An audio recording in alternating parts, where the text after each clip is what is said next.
오늘 이제 마지막 만찬이니까 마지막 이러면 참 뭔가 비장하다 하는 그 느낌이 옵니다. 마지막 수업, 마지막 이별.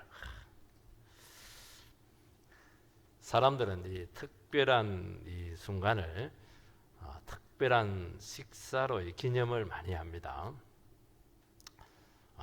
40배 생일 특별하잖아요. 결혼 50주년 더 특별하잖아요.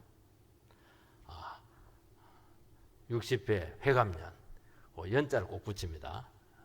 연자가 잔치라는 것이잖아요. 60년 가까이 살아주신 것만 해도 너무너무 감사하죠. 자식들 잘 키운 것에도 엄청 감사하죠. 그냥 지나갈 수도 있어요. 그래도 막 성대하게 잔치를 해주면은 그동안 키워주셔서 너무 감사하다고, 건강하게 살아주신 것만 해도 너무 감사하다고, 우리 부모님은 너무 귀하다고. 원래 평상시에도 그런 마음을 가지고 있었죠. 그냥 잔치를 통해서 이렇게 풍성하게 표현을 해주게 되면은 이 부모님들이 막 얼마나 기쁜지 몰라요. 내가 헛산 것은 아니구나. 이 자식들이 이게 다 내 사랑을 먹고 컸는데 참 제대로 커져서 고맙다 이렇게 하고 잔치를 한번 쏙 해주고 이렇게 하면은 또 앞으로 더 살아가야 되는데 살까 말까 아이고 늙어가지고 살면 뭐하나 이런 생각이 들 수도 있는데 살 가치가 있구나. 내가 더 열심히 살아서 자식들을 위해서 기도해 줘야지. 조금이라도 도움이 돼야지. 그래서 이런 것들이 회감년을 딱 하면서 내가 정말 자녀들에게도 너무 소중한 존재구나. 이런 것들이 막 확인되면서 결속감이 생기면서 막 살아갈 그냥 이유가 막 생기는 거예요. 소망이 막 살아나는 겁니다. 그때 느끼는 감정은 평상시 일상적인 감정하고 차원이 달라요. 그리고 그 소망과 기쁨이라고 하는 것은 그때 같이 공유를 합니다. 그전에는 좀 뺏어간 생각도 하기도 하고 그랬지만 같이 탁 식사하고 잔치하고 막 표현하고 막 그렇게 너무 사랑해요 이렇게 하고 이렇게 하면서 막 하나가 턱 되는 거예요. 이게 기쁨이 막 넘치는 거예요. 그냥 이거는 단순히 잔치 말로 표현하는 게 아닙니다. 그냥 온 몸으로 느끼는 것입니다. 이게 잔치한다고 해서 배만 부르게 하겠습니까? 아니잖아요.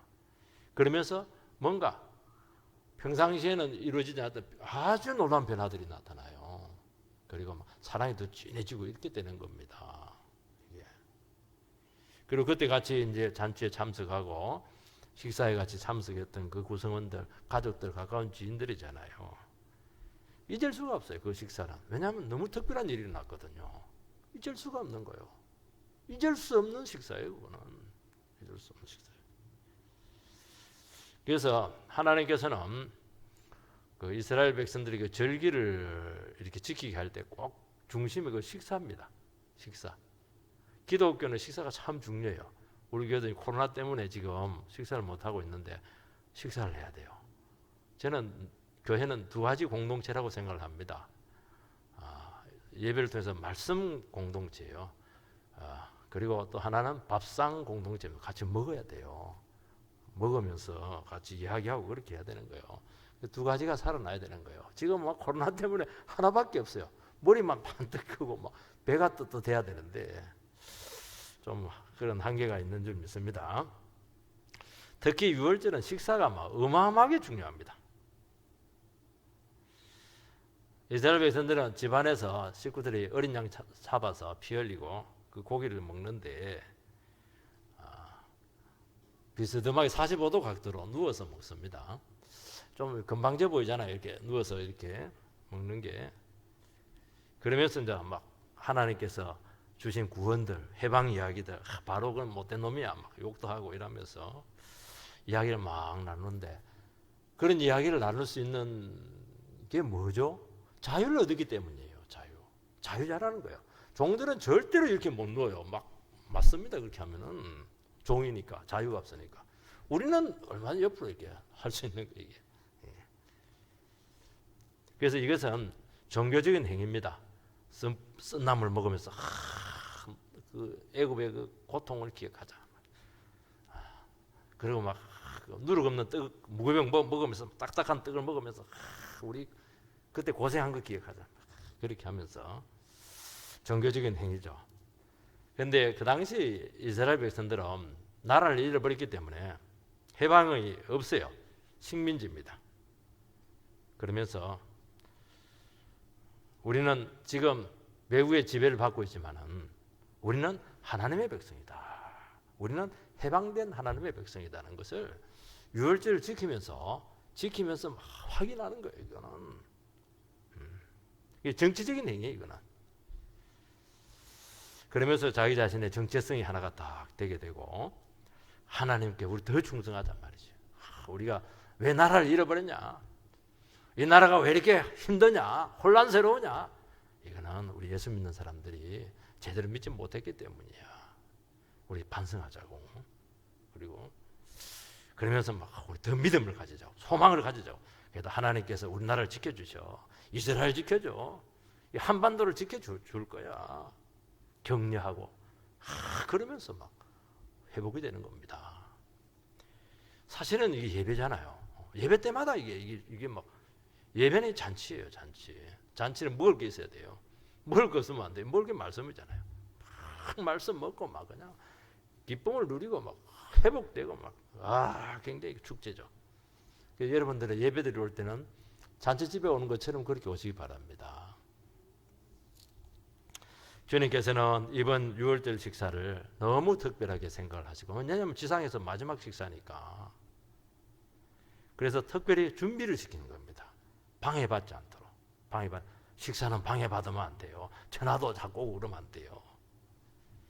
그리고 식사를 하시면서 정말 여러분 마지막 식사를 하면서 무슨 얘기를 하겠어요? 잡담하겠습니까? 진짜 중요한 얘기를 할 거예요. 정말 예수님께서 엑기스 같은 거, 정말 마음에 깊이 새겨 넣었던 것들, 이 가장 해주고 싶은 말을 딱 두 마디 합니다. 잊어버리면 안 되죠. 이거는 잊어버리는 게 아니고 두고 길이 간직하고 전달하고 이렇게 해야 되죠. 왜냐하면 이것은 뭐 보약 중에 보약이거든요. 이거는 이거 듣기만 해도 돼. 이거는 그게 무엇입니까? 내가 죽을 텐데 내가 죽는 게 끝나는 게 아니고 새로운 출애굽이다. 제2의 출애굽이다. 너희들은 옛날에는 바로의 수하에서 해방되었지만 이제는 죄로부터 너희들이 해방되게 될 것이다. 완전히 해방의 날이에요. 그러면서 유월절의 성격이 확 바뀌게 됩니다. 그리고 이 마지막 만찬은 성만찬으로 바뀌는 거예요. 유월절 만찬은 성만찬으로 바뀌는 거예요. 그 만찬의 주인공이 누굽니까? 예수님이잖아요. 예수님. 양이 아니에요, 이제. 예수님이. 계속 이 식사가 계속 돼야 되고, 내 식사 시간에 했던 이 말은 유언과도 같기 때문에 이것은 식사할 때마다 증거해라. 전해라. 왜냐하면 이 전하는 이유는 뭐냐니까 식사하면서 이 말을 하기만 하면 사람들이 바뀌거든요. 해방이 오거든요. 죄가 그냥 해결이 되거든요. 소망이 살아나거든요. 하나가 딱 되거든요. 미운 사람 같이 딱 용서하거든요. 와, 성만찬은 위대한 겁니다, 이거. 그리고 이 식사를 통해서 너희들이 생명력 있게 이 세상 가운데 살아가려고 하면은 내 죽음을 의지해야 된다. 내 살을 먹고 내 피를 마셔야 된다. 얼마나 생생해요. 얼마나 피부에 와닿아요. 그리고 이 천국이 임하게 될 것이다. 우리에게 소망의 말씀을 주신 줄 믿습니다. 딱 세 가지를 기억하시기 바랍니다. 첫 번째는 떡을 떼어 주셨다는 것입니다. 22절 제가 읽어보겠습니다. 그들이 먹을 때 예수께서 떡을 가지사 축복하시고 떼어 제자들에게 주시며 이르시되 받으라 이것이 내 몸이니라 하시고, 주님께서는 유월절 식탁에서 갑자기 떡을 떼어서 제자들에게 주시면서 받으라 이것은 내 몸이다 하셨습니다. 예수님께서는 유월절 양으로 오셨습니다. 어린 양으로 오셨습니다. 그러면 예수님이 양이니까 어떻게 해야 되겠어요? 양고기를 턱 잘라가지고 받아라, 이건 내 몸이다, 이렇게 하면 될 텐데 떡을 떼서 주시면서 내 몸이다, 그렇게 말씀하셨습니다. 예수님 자신이 뭐 제물이기 때문에, 태워지기 때문에 그럴 수도 있겠죠. 유월절에는 누룩이 들지 않는 딱딱한 무교절을 먹습니다. 무교병을 먹습니다. 이거는 뭐냐, 애굽에서 먹은 이 고난의 떡을 상징하는 것입니다. 우리식으로 말하면 막 눈물 젖은 빵, 눈물 젖은 빵을 먹어보지 않는 사람은 인생을 모르는 것이야, 그런 말을 하잖아요. 정말 그들은 누룩을 먹으면서, 무교병을 먹으면서 눈물 젖으면 서러움의 그 떡을 먹었던 거예요. 그 고통을 잊지 말아라, 잊지 말아라. 죄에서의 구원을 받고 노예에서 구출이 되었고, 그리고 누룩은 이게 부하가 되려면, 발효가 되려면 시간 걸리니까 떡을 갖고 그냥 죄에서 빨리 도망치라는 거예요. 지금 하나님의 보호와 인도하심이 그 안에, 떡 안에 다 들어있는 거예요. 떡 안에 딱딱한 떡 안에. 그게 제자들은 아마 그때 왜 하나님께서 떡을 주시면서, 주님께서 떡을 주면서 내 몸이라 한 게 이해가 안 되었을 겁니다. 나중에 알게 되었죠. 이것은 주님의 몸과 죽임당한 어린 양을 동일시했다는 것을 알 수가 있습니다. 우리가 이 말씀을 보면은 왜 예수님께 떡을 주시면서 내 몸이다 이렇게 했는가에 대해서 잘게 이해가 잘 안 돼요. 그런데 이 사건하고 너무 유사한 것이 오병이의 사건입니다. 보리도 5개와 물고기 2마리로 장정 5,000명을 먹인 사건이 아마 생각이 나요. 떡을 떼주실 때 어떻게 하면 하늘에 축사하시고 축복 기도를 했죠. 그리고 떡을 떼주니까 계속 떡이 나왔어요. 기적이죠. 5,000명이 먹고 12광주리가 남았습니다. 그때 사람들은 열광을 했어요. 정말 우리가 기다리던 메시아였다. 이제 우리의 떡의 문제가 해결이 되었다. 이제 현실적인 모든 문제들이 해결되었다. 이분을 왕을 삼기만 하면은 끝났다는 거예요. 사업 문제 다 끝났다는 거예요. 해방 문제 다 끝났다는 거예요. 왕 삼으려고 했을 때 주님께서는 막 기겁을 하면서 전부 다 거절을 하는 바람에 5,000명이 전부 다 썰물처럼 다 떠나게 돼. 그때 딱 등을 돌립니다. 아, 우리 생각하고 다르네. 근데 우리가 생각한 메시아가 아니네. 딱 그렇게 했던 거예요. 그러면서 그때 아주 예수님께서 아주 상징적인 말씀을 합니다. 요한복음 6장 35절에 보면 나는 생명의 떡이라는 거예요. 41절에 보면은 나는 하늘에서 내려온 산떡이라는 거예요. 그리고 48절에 보면 요한복음 6장 48절에 내가 곧 생명의 떡이다고, 예수님은 육신의 떡이 아니고 생명의 떡이라고 정의를 했던 것입니다. 바로 이 떡이에요. 이 떡 지금. 이 말은 뭐냐? 예수님께서는 이 땅의 떡의 문제를 해결하려 오신 메시아가 아니라는 거예요. 나는 하늘에 있는 생명을 주기 위해서 왔고, 너희들에게 풍성한 삶을 주기 위해서 왔고, 인간은 전부 다 영적인 갈급함을 가지고 있는데 그 근본적인 갈급함을 해결해 주기 위해서 왔다는 것입니다.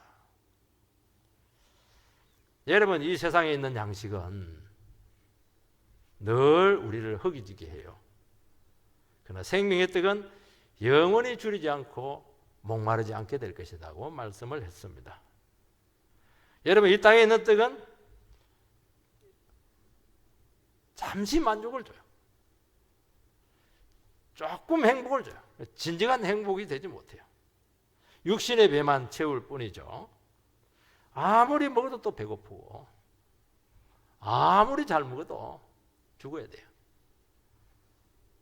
그러나 주님께서 가져오신 하늘의 산떡 대신 주님은, 그분을 의지하면 영원히 목마르지 않고 영원히 배고프지 않고 죽음을 이기고 생명을 얻는다는 것이, 이게 복음이라는 거예요.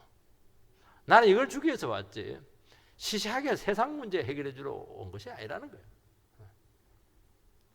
사람은 동물이 아닙니다. 자꾸 요즘 사람이 너무 형상이 파괴돼 가지고 이 원숭이의 조상인가, 원숭이의 우리 할아버지인가 자꾸 그렇게 착각을 하는데요. 그만큼 인간의 지위가 추락된 거예요. 어떻게 원숭이랑 비교할 수가 있겠어요? 우리는 영적인 존재고 영혼을 가지고 있습니다. 영혼이라고 하는 건 뭐냐? 동물은 영혼이 없어요. 영혼은 하나님과 소통하는 공간이에요. 하나님과 대화하는 거예요. 하나님과 연결되는 그런 장소라는 거예요. 이게 어떻게 그런 영물인데, 하나님의 형상을 닮은 위대한 인간인데 어떻게 먹고 마시고 배부르고 짐승 같은 삶으로서 어떻게 만족할 수가 있겠는가? 그 사람들이 이걸로 만족한다는 거예요. 이거 등 따시고 배부르면 된다는 거예요. 이게 어떻게 그렇게 만족하며 살아갈 수가 있어요? 저는 그렇게 못 살아가요.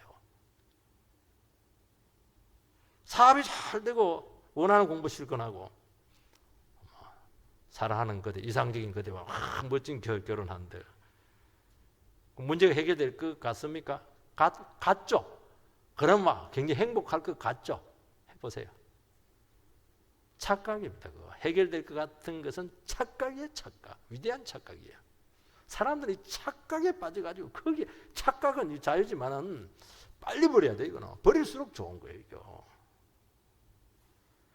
여러분, 우리는 세상 것으로 채운다고 한들 절대로 만족할 수가 없어요.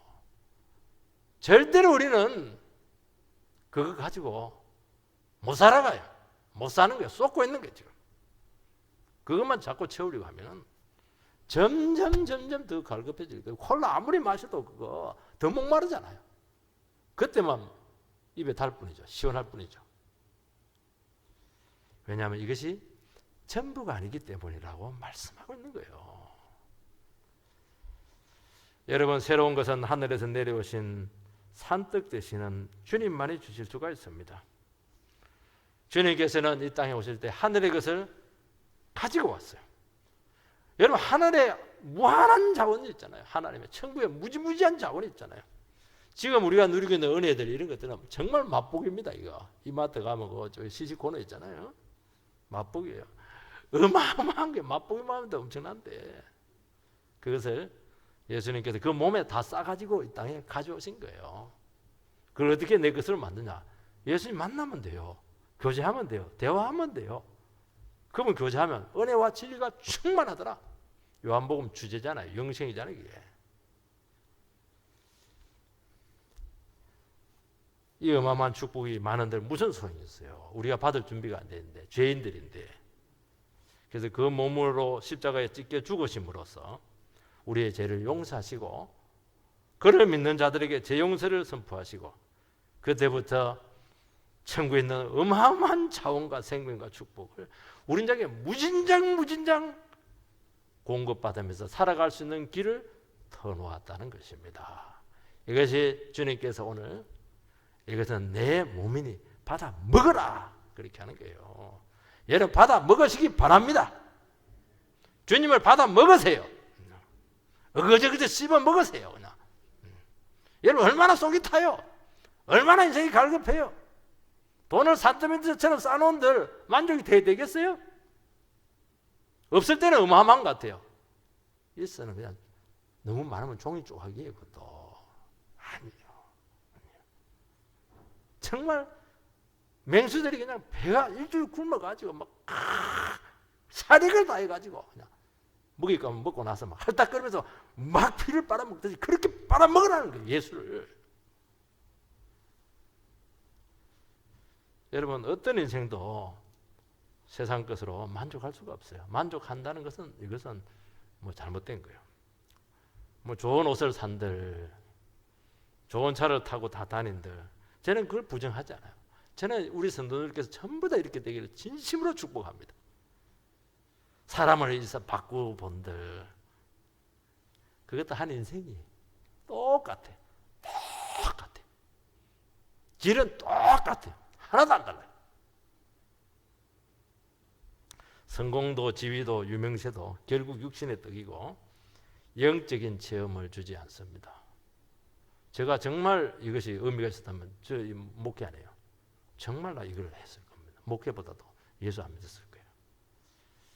여러분, 우리에게 있는 모든 근본적이고 본질적인 것은 주님께로부터만 체험을 받을 수가 있는 것입니다. 주님께서는 우리를 어떻게 해요? 네가 누구냐는 거예요. 너 지금 어디서 와서 어디로 가고 있는지 알고 있냐는 거예요. 지금 너의 지금 영적인 현주소가 어디 있냐는 거예요. 지금 네가 왜 사냐는 거예요. 목적이 뭐냐는 게 사는 목적이 지금 이거 정리가 안 돼 있잖아요. 정리가 안 돼 있잖아요. 잘 먹고 잘 사는 거 아닌가요? 여러분 우리 인생들은요 하나님으로부터 만들어졌기 때문에 하나님의 사랑을 받지 않으면 아무것도 안 돼. 자녀들의 모든 문제는 부모의 사랑을 못 받은 거예요. 부모의 사랑을. 거기서 다 문제가 생기는 거예요. 사랑을 받더라도 독이든 잘못된 사랑을 받았기 때문에 그렇게 하는 거예요. 우리 인생의 모든 문제들은 어디서 왔느냐? 우리의 근본 되시고 우리를 만드신 천지를 만드신 그 하나님의 사랑에 받지 못한 거예요. 그래서 기독교는 사랑이잖아요. 사랑이 와야 되는 거예요.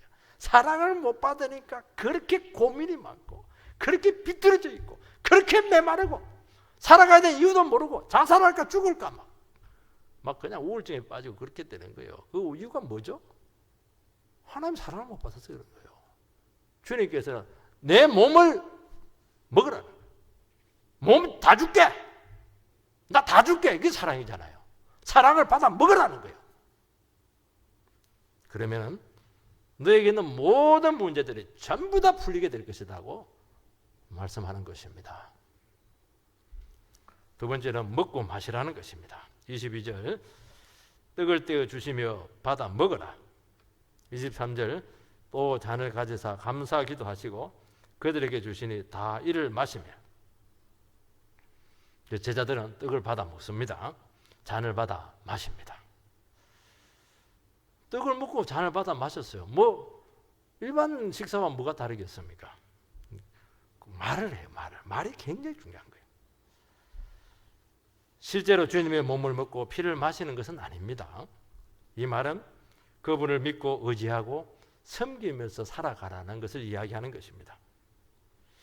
그러면 믿으라고 하지 예배 잘 드리고 섬기라고 하지 왜 먹고 마시라고 하냐는 거예요. 지금 여러분 신앙이라고 하는 것은 입술의 고백만으로 인정을 하고 받아들이는 것으로 끝나는 게 아닙니다. 우린 자꾸 입술로만 고백하는 거예요. 그게 아니라는 거예요. 살을 먹고 피를 마시는 거예요. 얼마나 생생합니까? 얼마나 경험적이에요. 느끼고 체험하는 거예요. 기독교는 교훈이 아닙니다. 삶이고 체험이고 처절한 겁니다. 살을 먹고 피를 마시는 거니까 얼마나 처절해요. 은혜는 뭐 포시라운 게 아닙니다. 은혜라고 하는 것은 인생 밑바닥에서 처절한 삶의 현장 가운데서 죄와 싸우고 뒤범벅이 되고 마귀와 그 전투를 벌이고 일사각오를 하고 불의와 싸우고 이런 가운데서 예수의 살을 먹고 피를 마시면서 처절하게 찾아오는 것이 이게 은혜라는 거예요. 그래서 은혜를 이기는 게 없어요. 은혜만 딱 받아버리면 여러분 이길 수 있는 것은 아무것도 없어요. 은혜를 못 받으면 여러분들은 백전백패예요. 은혜 받으시기 바랍니다. 은혜가 그냥 예수님 죽고 나서 우리에게 주신 것인데 그 비싼 걸 쉽게 주겠어요? 이 귀한 것을 쉽게 주겠어요? 이걸 삼아라는 이거.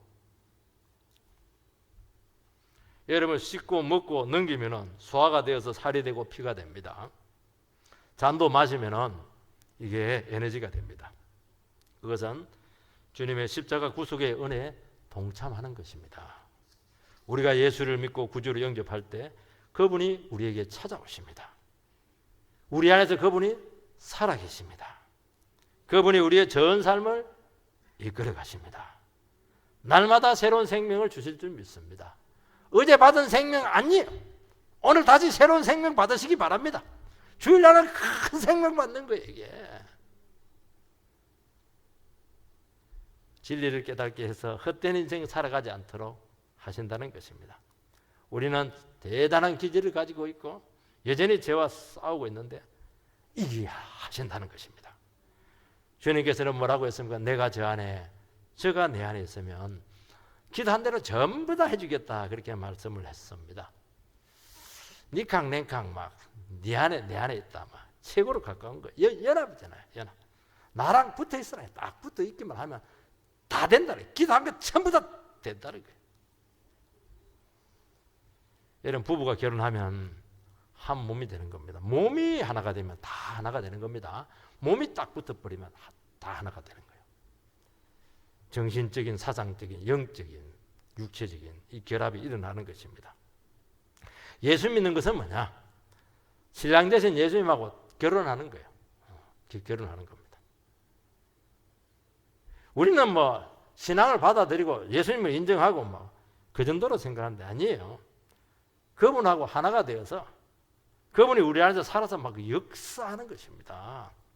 그분이 에너지가 우리에게 오는 거예요. 그분이 내 삶을 끌고 가는 거예요. 그분이 우리의 인격과 삶에 결정적인 영향을 미치는 것입니다. 예수 믿는다고 하면서 결정은 지가 다 해요.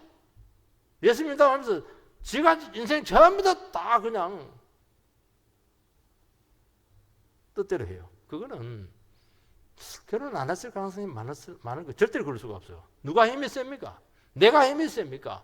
예수님이 힘이 셉니까? 예수님이 힘이 세죠. 처음에 예수님 져줘서 그냥 우리 뜻대로 하지 절대로 가면 안 돼요.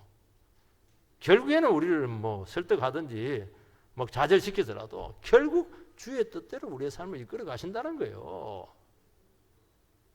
성령님이 가만히 있습니까? 감동 감아줘가지고 결국에는 하나님 뜻대로 살게 하시지 않겠습니까? 이게 예수 믿는 겁니다. 여러분 신앙이라고 하는 것은 믿으려고 애쓰는 게 아닙니다. 자꾸 이렇게 도 닦으려고 그러는데 불교처럼 아니에요. 그냥 믿어지는 거예요. 믿음을 준 거예요. 믿는데 뭐 어머니 믿어줄까? 그거는 이상한 거예요. 이상한 자식이거든. 어떻게 그거 믿어져 있잖아요. 벌써 믿는 거예요. 그냥 죄 안 지으려고 하는 것이 아니고 죄가 안 지어져야 되는 겁니다. 그게 신앙이에요. 여러분 자꾸 술과 담배를 아무리 끓이려고 해도 잘 안 될 겁니다. 음란과 죄는 절대로 안 돼요. 그러면 그럴수록 막 찰거머리 붙어가지고 막 우리를 완전히 거룩이 상태까지 끌고 가게 될 것입니다. 그분이 내 안에 살아계시고 그분께서 이끄시고 우리 가운데 일하신다는 것입니다. 근데 놀라운 일이 생겨요. 어느 순간 술이 맛이 없어. 그리고 막 역겨워. 술이 싫어요. 담배 냄새가 막 너무너무 역겨워져. 기침이 팍 나와요. 옛날에 굉장히 땡겼는데 그렇게 되는 거예요. 왜요? 내가 하는 게 아니에요. 내 안에서 주님께서 성령님께서 막 그냥 우리를 바꿔내기 때문에 되는 거예요. 여러분의 삶도 마찬가지예요. 내가 그렇게 막 죽을 똥 살 똥 노력은 하세요. 그렇지만 그거하고 안 돼요. 주님께서 기쁨 주고 열어주고 내 삶을 끌고 가고 되게 하고 되게 해야 되는 것이지. 하나님께 복을 줘야 복을 받는 것이지 내가 어떻게 복을 끌고 올 수가 있겠어요. 복 받으려면 복 받는 자리에 있어야죠. 예배 자리에 있어야 되는 거 아니겠습니까? 그게 신앙이라는 게 그게. 음란하면 성령님 안에서 막 기뻐해요. 얼마나 양심이 괴로운지 몰라요. 우리는 정욕과 싸우기 위해서 막 몸이 찢겨지고 자해하기도 하고 막 피투성이가 될 정도로 그렇게 처절합니다. 저는 그거 이해해요. 다른 종교 얼마나 멋있어요. 그냥 그 죄와 싸우기 위해서 절벽을 쇳덩어리 달고 막 기어올라 가잖아요. 미션 이런 것들 영화 보고 이렇게 하면 이해합니다. 그런데 그거 아니에요. 그건 잘못된 거예요. 실패합니다. 실패. 우리가 예수를 위해서 살이 찢기고 예수가 우리를 위해서 살이 찢기고 피를 쏟아 주셨기 때문에 죄가 해결이 되었고 정복할 수 있는 길이 생기게 된 것입니다. 그 예수의 생명이 우리에게 역사를 한다는 것입니다. 여러분 우리의 문제가 얼마나 치명적이었으면 하나님의 아들이 죽어 주셨겠습니까? 우리 힘으로 안 된다는 거예요. 우리는 그분을 날마다 의지하고 믿고 고백하시기 바랍니다. 그러면 하나님께서 우리를 놀랍게 변화시켜 주실 줄 믿습니다. 우리는 신앙생활을 하면서도 너무 갈등이 많아요. 고민이 많아요. 계속 죄를 지면서 몸부림을 치고 있는 거예요. 우리에게는 기도 제목이 있으면 그걸 극복을 못해가지고 계속 낙심하고 침체하는 거예요. 이게. 왜 그래요? 솔직하게 제가 말씀을 드릴까요? 여러분은 예수님하고 지금 따로 놀고 있는 겁니다. 쉽게 말해서. 왜 그분의 생각과 마음과 행동에 맞추지 못하냐는 거예요. 얼마든지 할 수 있는데. 여러분, 우리의 삶이 힘들어지고 있어요. 책임이 다 있는데, 여러분, 인생은 책임지는 것이잖아요. 지위가 높을수록 책임이 큰 거예요. 그런데 그 책임이 이게 그냥 사명이 되고 기쁨이 되고 이래야 되는데 짐덩이가 돼요. 짐덩이가 되는 거예요. 이게 인생에 너무 큰 부담으로 다가온다는 거예요. 그러다 고난이 오고 위기가 오면 막 저절로 주저앉아 버리는 것입니다. 여러분, 바로 이게 지금 잘못되고 있는 거예요. 지금 예수님 앞에 지금 덜 붙이는 거예요. 지금 그분의 죽음과 고난 받으심을 묵상하시기 바라고 예수의 십자가 붙드시기 바랍니다. 여러분들도 정직해야 됩니다. 왜 그런 일이 생깁니까? 상황이 힘들어서 그래요? 아니잖아요. 아직 내가 살아있어서 그렇다는 거예요. 성경은 분명히 네가 지금 살아있잖아. 네 지금 자아가 펄펄 끓고 있잖아. 지금 성질이 막 살아있잖아. 왜 그걸 가지고 십자가 앞에 가서 꺾지 못하냐는 거예요. 이게. 왜 못 죽이냐는 거예요. 이게. 여러분, 말씀 앞에 자기 자신을 제한하면은 주님의 생명이 역사할 줄 믿습니다. 생명은 넘치는 거예요. 죽음을 이기는데 뭘 겁을 냅니까, 여러분들? 죄를 회개하고 고백하면 영혼이 깨끗해져요. 나를 부인하면 제자의 삶이 시작이 되는 것입니다. 힘을 빼세요.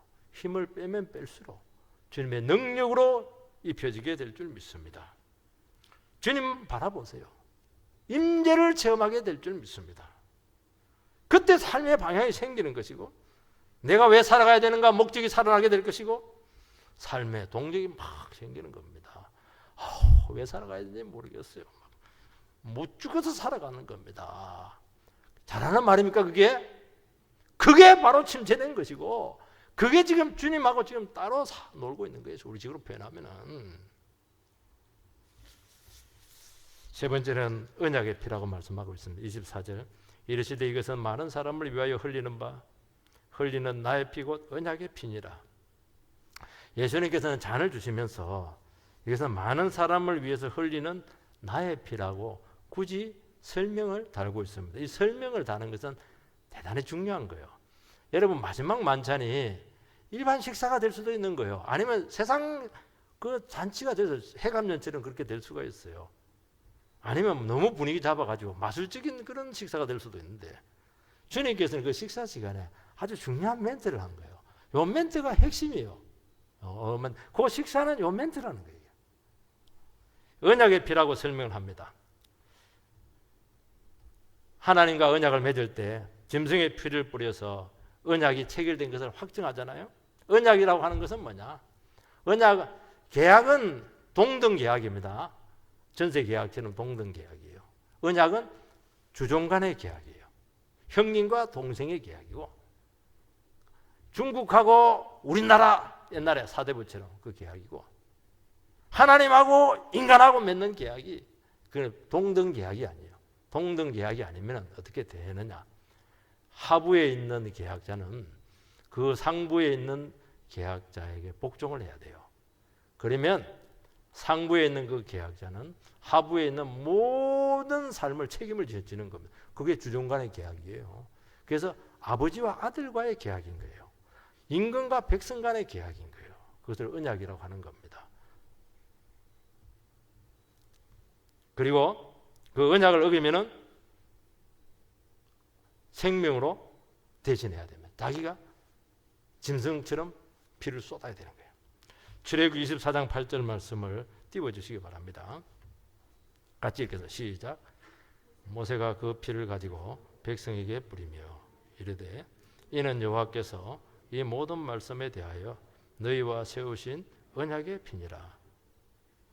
이것은 이스라엘 백성들이 출애굽하고 나서 시내산에서 하나님하고 언약을 맺습니다. 그 전까지는 이스라엘 백성들이 노예 백성이에요. 노예입니다. 노예, 종들이에요.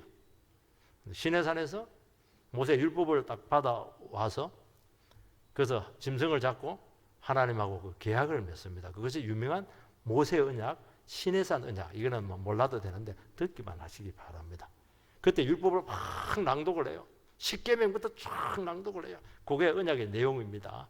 너희들이 이렇게 살고 살인하지 않고 하나님 섬기면 너희들의 모든 인생을 다 책임져 주겠다.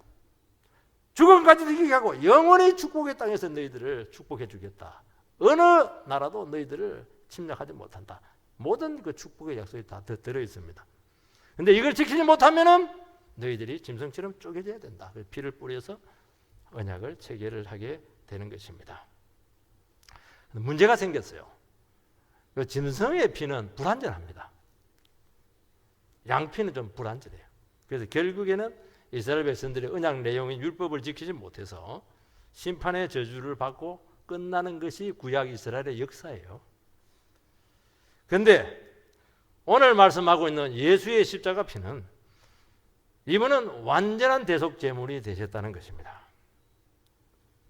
그래서 이 예수의 피는 절대로 실패할 수가 없어요. 과거의 죄, 현재 죄, 미래의 죄를 한순간에 결정을 끝냈던 것입니다. 여러분 미래 죄 지을 거죠? 걱정 마세요. 이미 끝났어요. 그거는 예수님께 이미 다 선불로 다 갚아놔버렸다니까요. 그래서 예수의 피를 의지하면 죄 용서받고 성령을 받습니다. 사람을 근본적으로 바꾸어서 하나님의 언약 안에 머물게 합니다. 그전에 내가 막 율법을 지켜야 말씀을 지켜야 언약 안에 머무르는데 이제는 말씀 못 지켜도 하나님 가만히 안 놨어요. 막 그냥 어떻게 해서라도 복 받도록 딱 말씀 안에 딱 가두어 놓습니다. 십자가는 죄인을 바꾸어서 새로운 하나님의 백성을 창조했습니다. 그 증거가 뭐죠? 마음 안에다가 말씀을 새겨놨어요. 율법을 딱 새겨놨어요. 옛날에는 돌판에다가 딱 새겨놨는데 그냥 마음 안에다 새겨놓았으니까 마음이 지키는 거예요. 이게 마음이 죄질을 하다 안 돼. 가늠하지 마 이러면서 마음이 그냥 확 바뀌어버리는 거예요. 이 복음이 이렇게 위대한 거예요. 마음을 바꿔놔버려요. 마음이. 세상에서 제일 어려운 문제가 뭐냐? 인류가 제일 안 되는 게 뭐냐? 마음이 이게 안 바뀌는 마음이. 와 이런데 안 오는 이유는 100가지예요. 마음의 문제래요. 그 마음을 누가 알겠어요? 그 마음을 어떻게 이래저래 할 수 있겠어요? 예수의 십자가 피는 우리의 마음을 근본적으로 바꿔냈다는 것입니다. 그래서 불가능한 순종을 가능하게 했다는 겁니다. 이게처럼 위대한 게 어디 있어요? 죄 짓는 손을 선의 도구로 쓸 수 있게 하는 게 이 위대한 손이 어디에 있어요? 이거? 복음은 이론이 아닙니다, 여러분들. 믿음이라고 하는 것은 변화된 심령으로 주의 말씀에 자발적으로 순종하는 것입니다. 적극적으로 하나님을 기뻐하는 삶을 살아가는 것입니다. 우리는 죄 용서 받고 자꾸 천국 간다고 그러는데 우리 한국 교회는 그래도 전도가 많이 됐어요. 그러나도 삶이 없어. 봉사만 하고 열심히 세상에서 막 살아라 그렇게 하는데 그게 아니고 그때부터가 더 중요한 거예요. 그때부터 어떻게 합니까? 적극적으로 하나님 말씀을 순종하면서 삶에서 살아내야 되는 거예요. 그게 기독교예요. 그게. 우리는 내 뜻대로 살고 싶죠. 세상 가는 길을 가고 싶죠. 아니라는 거예요. 그걸 두드려 잡아가지고 주의 뜻대로 말씀대로 살아라. 그게 복음이에요. 근데 그것은 절대로 실패하지 않아요. 끝까지 세상 가면 어떻게 해요? 내 뜻대로 욕심대로 가면 어떻게 해요? 주님 가만히 있습니까? 지구 끝까지 쫓아가가지고 그놈의 다리 몽실을 부지러가지고 결국에는 주의 뜻대로 눈물 흘리고 천부의 의지 없어서 손들고 옵니다 이러면서 눈물 질질 흘리면서 와가지고 거꾸로지잖아요. 여러분 복음은 처절한 겁니다. 여러분들 내가 늘 얘기하잖아요. 이 말씀을 할 때 그때 순종해라. 고개 숙이고 돌아오라고. 왜 피떡이 돼가지고 돌아올 생각하냐? 그러면 괴롭잖아요. 여러분들 옆에 사람 보기도 힘들잖아요.